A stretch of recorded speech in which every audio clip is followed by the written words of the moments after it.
What's going on, everybody? It's Afro Think Tank. Today I want to talk about soul food.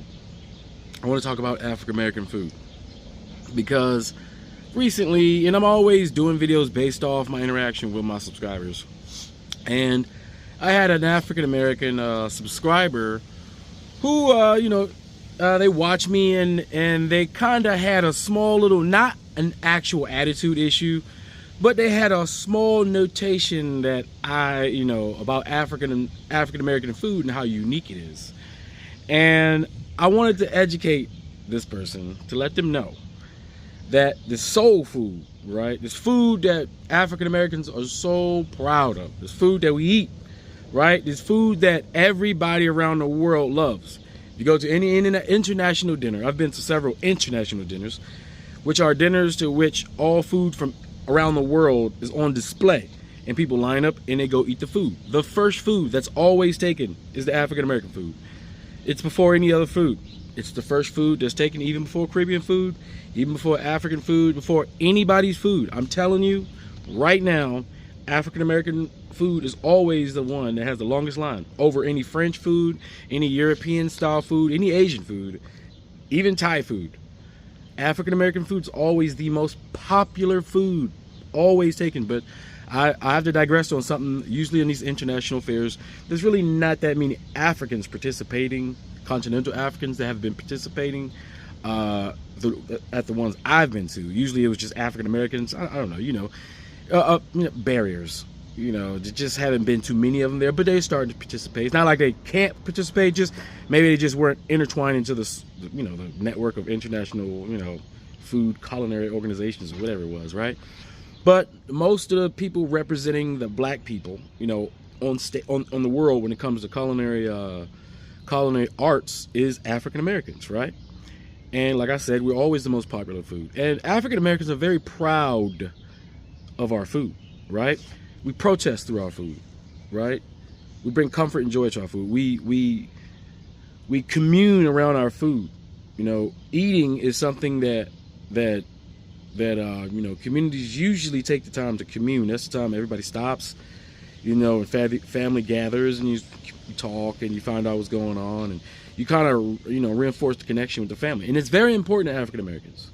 That's why African Americans always get upset when we don't have these dinners, these events. It's something that we miss. We long for community, especially with our family. We long for our extended families to be together. We long for cookouts, and we long for family reunions that don't happen often enough. We long for those things, right? And food is how we express ourselves. Who made the best, who made the macaroni and cheese? Who made the baked beans, right? You got to ask these certain questions, right? We have certain things within our, our culture as African Americans where it's a serious thing, like who made the goddamn potato salad, right? Because we're not just gonna eat everybody's potato salad. We ain't gonna eat everybody's macaroni and cheese. You got to be special. You got to be designated within the organization of the communal to prepare certain foods. And if you risk making the food, it better be good, because at the end of the event, if your dish is still there, that means you failed. All right, we take it seriously. But what I really want to talk about is how, as great, even though we're proud, of our food, some of us are not aware of where our food comes from. Some of us are not aware of the root, of our pride, of the pride that we have for our food, right? As African Americans, we don't even know where it comes from. We don't even know why we mash the potato. We just know we mash the potato, right? Do you ever look at the history of why do we mash the potato? You ever wonder why we mash the potato? You ever thought that maybe it's because we couldn't pound the yam? So we found something that was close and we started to mash it. Mash potatoes, right? And I'm going to challenge all my continental Africans that's watching this video. I challenge you to watch and learn about real African American culture. And when you see this food, I challenge you to see something different in it that you don't already cook in your country. I challenge you to look at the ingredients and tell me, do you not see your foods? Do you not already have names for the foods that we African Americans call soul food? Here's the thing, guys. Understand why we call it soul food. because it's something that we make from us. It's different from everybody else's food. It's different, right? We are making soul food is African food. That's all. We had the ability to make our traditional foods as best we could with the ingredients that we had, that we brought over here from Africa, right? Along with some of the native crops that we were able to, replace certain crops we couldn't get in Africa. In America, we were able to do that to make, what we call soul food, to continue the tradition of African food here in America. That's what makes it so special, so rich. It's still connected. Everything African Americans are proud of, the singular point of our pride and our power is the African. You understand? It's the African. That's what I'm trying to get you.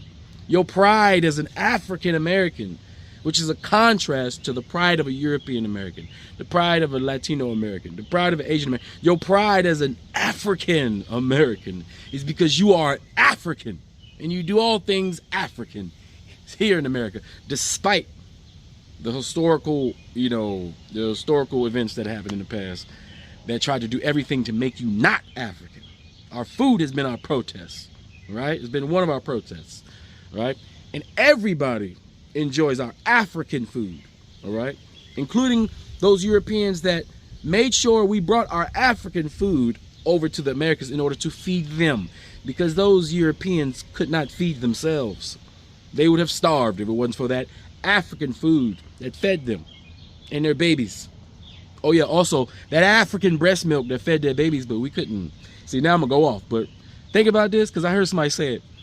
They would have our women feed their babies with our African breast milk, but you weren't good enough to drink out of the same glass as them. We taught them how to wash. We would wash them and make them clean, but we couldn't get in the pool. You ever thought about how weird it is that all the things that they wanted us to do, we did these things for us, but then they were offended. They were very selective about the things they're offended by. It goes to show you, talking about a group sense of mental illness. It's a group of mentally ill. It's a whole race of mentally ill people, and misguided, mentally ill.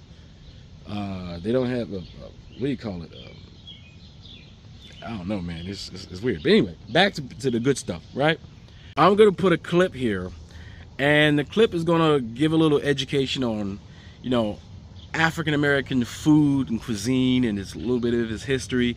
And this will be for mostly the continental Africans to connect their African foods, their African, culinary, arts with ours, as they can see it. Because I guarantee you, any African or any Caribbean watching this, right, will recognize every single dish and every single food, and even the reasons why we eat the things that we eat and when we eat those things, right? Because both continental Africans and Africans, because we are now coming into this age of information, we're not fully equipped with the information necessary to realize that we are literally the same.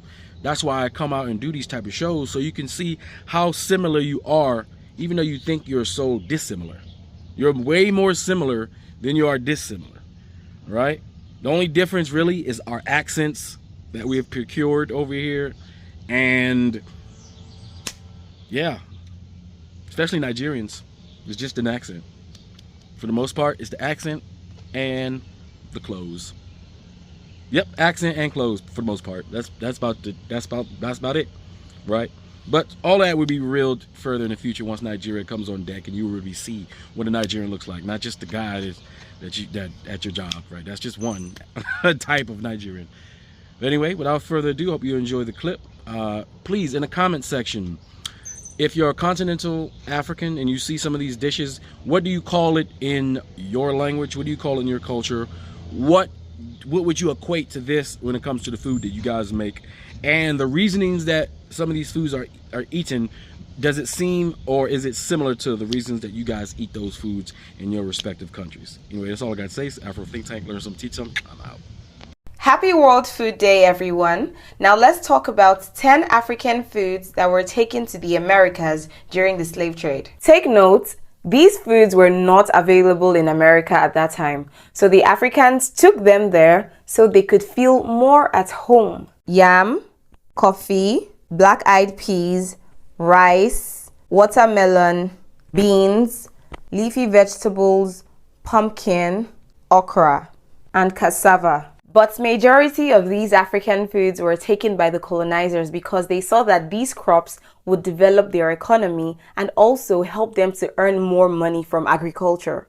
The cultivation of these foods not only led to the rapid growth of the American economy, but it also led to the creation of new cuisines in both North America and South America. Remember to follow us at OK Africa.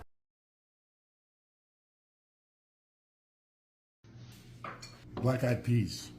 What does it mean on New Year's Day to eat black eyed peas? African American culture, black eyed peas represent a new beginning. There are stories from 1864, the eve, December 31st of 1864, of the last legal day of slavery, if you will, in the United States.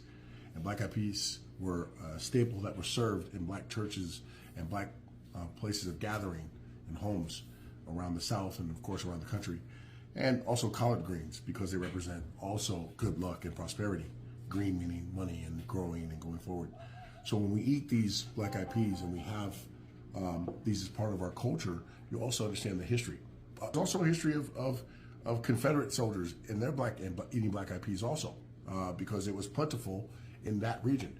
So while it does mean different things to different parts of the country, particularly for African Americans, it's something that we do annually to represent a new beginning, to start a new year with prosperity, and to start it with good luck. So you see this, you understand black eyed peas, collard greens, good luck and prosperity. So eat them and enjoy them because they're really good. Yeah. Welcome to another episode of Black Food American History, and today we're talking about collard greens. Collard greens are a Mediterranean vegetable and probably one of the oldest members of the cabbage family. Collard greens are an ancient superfood and have a lot of health benefits. And depending on who you ask, some say that they're actually more beneficial than kale. Keep that in mind as we dig more into the history. Collard greens, like many other items, made their way eventually to the United States. But of course, not everybody welcomed collard greens with open arms. Like many other table scraps and unwanted fruits and vegetables that masters didn't want, they would give to their slaves in order to sustain them. But our ancestors made the best with what they had. Enslaved Africans would take these collard green leaves, boil them down for several hours, adding in pig feet and hog maw and other unwanted parts of an animal and making it sustainable. And as the saying goes, if it ain't broke, don't fix it. We still do the same thing today. They were great at making the best of what they had and not letting anything go to waste, including the pot liquor. After cooking collard greens for several hours, eventually the vitamins and nutrients would go into the water, aka the pot liquor. Enslaved Africans would save the pot liquor and use it as a supplement and to help cure diseases. Of course, it's not hard to imagine why collard greens don't get the same attention in the health community as kale greens. We are starting to see the popularity of collard greens grow, and the state of South Carolina made it its official vegetable in 2011. And who do we have to thank for the popularity of collard greens in the United States? Of course, Black people. Well, there you have it. Let me know what y'all think. Like, follow, and share, y'all. In honor of Black History Month, I want to highlight some foods that are important to Black history. Today, I'm featuring okra.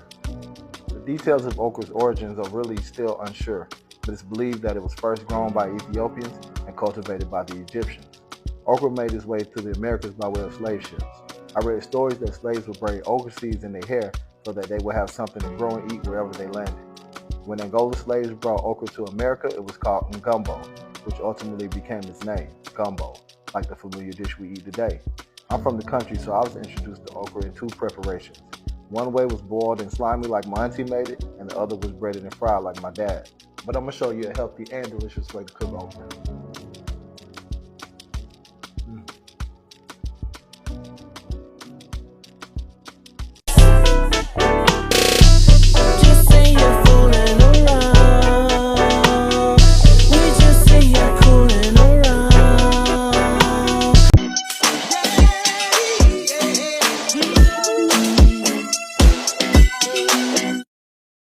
Today we're making one of my mother's favorite recipes, a Charleston red rice. It often contains sausage, but this version, inspired by my late mother, Millie Bell, it relies on bacon fat for its depth. Bell pepper, onion, and celery is cooked in the bacon fat, infusing the cooking liquid. A little bit of hot sauce, you can make it as hot or as not as you would like. Then the rice is baked to ensure it's perfectly cooked. This is the perfect one-pot meal or a great side to have with collard greens and baked chicken.